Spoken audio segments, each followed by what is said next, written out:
কেবল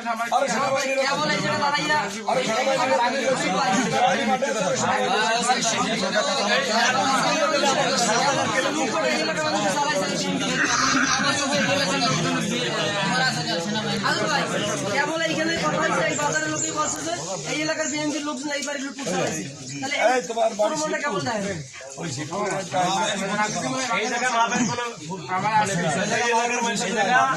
আমাদের দলের ক্ষতিগ্রস্ত যে করবে সে আমাদের কোনো বন্ধু না। আমি বিএনপি করি, আমি বিএনপি আমরা এটা সেনাবাহিনীরা তো তুলে দিই আমার দলের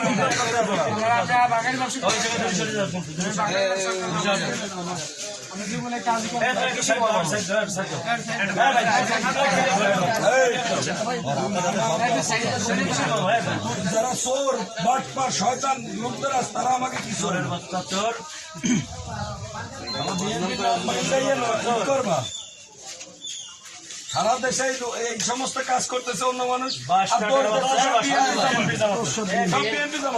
আমাকে খাওয়া নাই না নাই সব আমরা এই প্রোটেক্ট করে বেড়াচ্ছি। আরে আগে একদিন বলছি আমার কিনা ফোন করাই দিচ্ছে পরে সেদিনকে ওই দিন মারি নেই তুমি ওই দিন নিয়ে চলে গেলা তুমি আবার আসলা কোন সাহসে?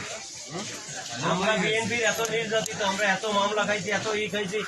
এই যেদিনকে এই যে স্বাধীন হয়েছে দেশ, স্বাধীনের আগের দিনও আমরা বলানো 4 তারিখে পুলিশি দাবড়ায়, 4 তারিখ দুপুরবেলা নামাজ পড়তে পারি না, পুলিশি দাবড়ায় বাইন চোর। আমরা এত কষ্ট করছি, আমাকে কোনো ই নেই, আমাকে কারোর ঘর ভাঙতে ইচ্ছে করে না, আমাকে কেউ মারতে ইচ্ছে করে না, তোরা সেই আকামগুলো করো না।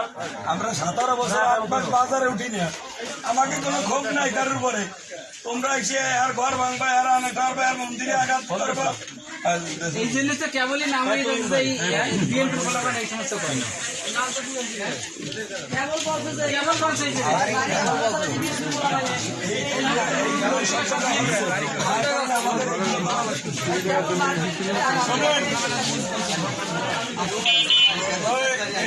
জায়গায় স্থানীয়